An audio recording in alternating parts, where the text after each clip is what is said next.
Another epic relationship I feel like you made in the music, going through the circuit in Houston, is Big Pokey. Dana.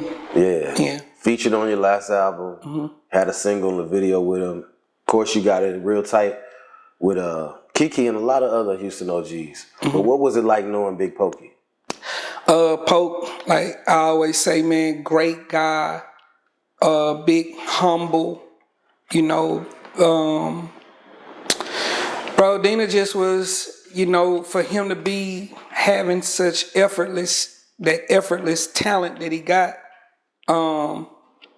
he was just one of them, just a great dude that you could just glean a good vibe from. And, you know, when we go to parties and shit, like, he's who I'm with, really. Like, we roll in like a group amongst ourselves, me, him, and Key. So, you know, just, man, an untimely demise, man. Like, just somebody that I really wish was still here, because we lost a lot when you lose him, and he really had just got back to working consistently and being on that path that he was working out. It just was a lot, man. That was a hard one on us for sure. For sure. Definitely a legend in Houston and abroad. Yeah, for sure. And it's crazy just everything that happened that he didn't witness, that I don't know if he would have known that the mayor and people like that would attend your funeral, and that they would have your something for you at the city hall, and just everything that took place, and how extravagant his going away, you know, was. And just, it was just so much to it. Like, I'm like, damn, you don't even know. You probably thought that it was just gonna be something that happened in the stone. But like, bro, like, his impact reverberated around the internet to where you got motherfuckers arguing about him in other spaces that, you know what I mean, LA's and shit like that, New York, and you know, so it was, you know, and he gonna forever be remembered because he got the timeless shit, you know. Great music. It's crazy how he died too, man. Rest his soul, for real. With that motherfucker in his hand. Died on the mic, literally. Yeah. Crazy. Poetic. Yeah. Is it true? Like, I don't know how much you know, but from being around him and how deep y'all's relationship, but is it true that he never really cared too much about rap? He just did it effortlessly and never really... It's mind blowing. Yeah, he ain't really give a fuck. It just, this not really, it really wasn't his first love like that, you know. So he got this talent, he can do it, and he like it, you know, but he never really just, you know, cared a lot about it, to be honest. That's crazy, man. That's crazy. Had he had cared, man, who knows where he could have been. Yeah, but a lot of the allure from some of our favorite people is kind of like that. That makes it organic. That's him being like himself. Reluctant, you know, like real reluctant. You know, not, you know, a lot of people fake reluctant now. Oh man, you asking me to, you know, but he actually was one of them ones that's like, oh, okay, you know, yeah, but then you ain't finna do it. You know what I'm saying? So, do you think it was probably just the thought of being famous and coming from the street that he never really cared for, like, the fame possibly?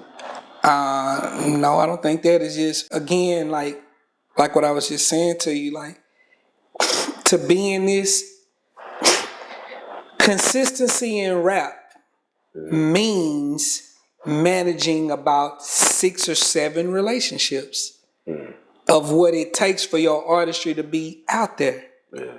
That's what it means. So that's that. Like, that's what it means. And it's different for everybody. And some people ain't trying to be the graphic designer, videographer, producers. You need more than one. So you need all of these different things. Engineers, you know, who's gonna mix and master? It's just all of this different shit. And you gotta be reliable and profitable to all of them. You know what I'm saying? Yeah, and you gotta, like, if you got all of the regular functions of the rap shit and the credibility, the rap prestige that he got, so he can ask for the favors. He can get the favors from people. Then you gotta have you gotta be able to have it on your mind to ask. Man, rap is a needy thing, bro. Like, it's a very needy thing. You always asking people for shit. That's a tree that got to be watered every day, every hour. Yeah, and you're asking, yeah, man, I'm gonna need the Ferrari. I'm gonna need to come to such and such. I'm gonna need to, yeah, you think we can get that building? I need to do this. I got, it's just so many different things. So I think that he didn't mind rapping. I don't know if he enjoyed so much the rap game and all the shit you gotta do in it. I got you. Can you think of like any stories or any times being around Pokey, maybe an incident that may personify like when his personality, who he was? When you think about Pokey, you're like, man, I remember that time, whatever. I will say that one thing that I kind of hold dear to, he really passed around the time of like 25 Summers, Keith 25 Summers album. And I remember he came to the studio and I had been asked to be on the Texas Cypher song, right? Right. And I had did my verse and I was just, grateful for the opportunity, right? Because I didn't think I didn't ask to be on it. And you want to be on shit like that, but I didn't, I wasn't sure I was going to be on it or nothing like that. And they put me on there and, man, he came to the studio after I laid my verse and he just, man, what the fuck is that? He kept saying, like, what the fuck is that?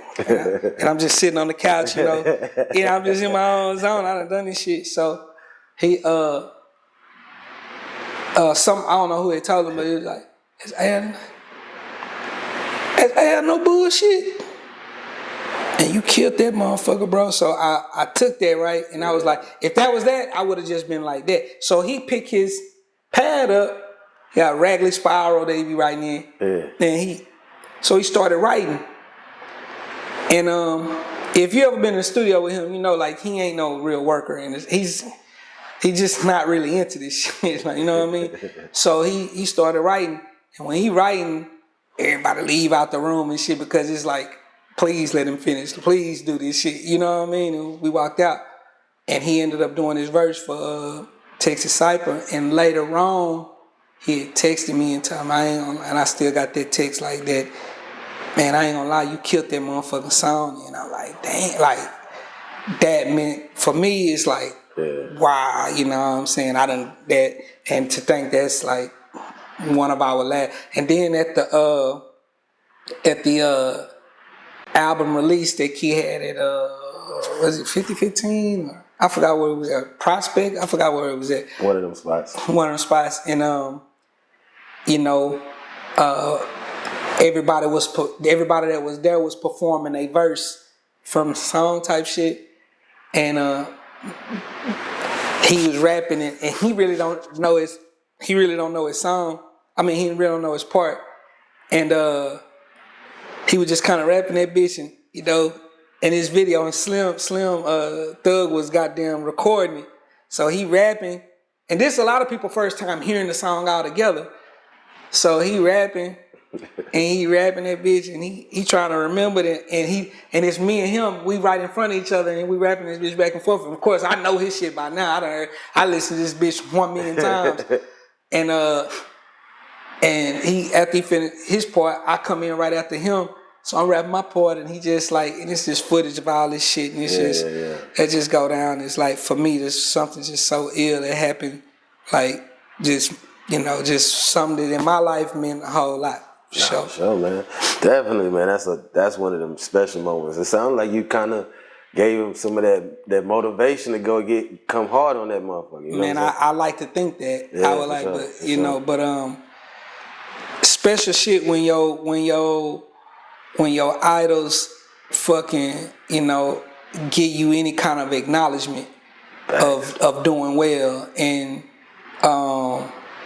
praise get handed out sparingly in this shit, Facts. So that shit be mean to something. I heard if Keith say I wrecked some shit, like I went off on some shit, that shit had me Nigga, can't nobody tell me shit.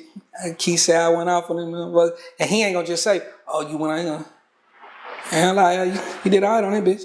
Nah, real shit, man. That's like, boy, Jay-Z told me, hey, I can do it. Hey, that nigga, hey, you tell me I went off on that motherfucker, boy, you can't tell me shit. Nah, for real, man. That's, Yeah. in a lot of ways, it's what they do it for. That's what we do it for, man, to really... Respect and acknowledgement from your peers, man, that shit mean a lot, especially from motherfuckers that ain't never had, man. You gotta, when you start like putting that shit on the scale, man, niggas never had a job before. Yeah. Niggas been rapping and getting this shit from... Off the books. Come on, dog, like that shit right there. So when they telling you it's a different, type of animal, you know what I mean? So, yeah, for sure. Real shit, respect, for real.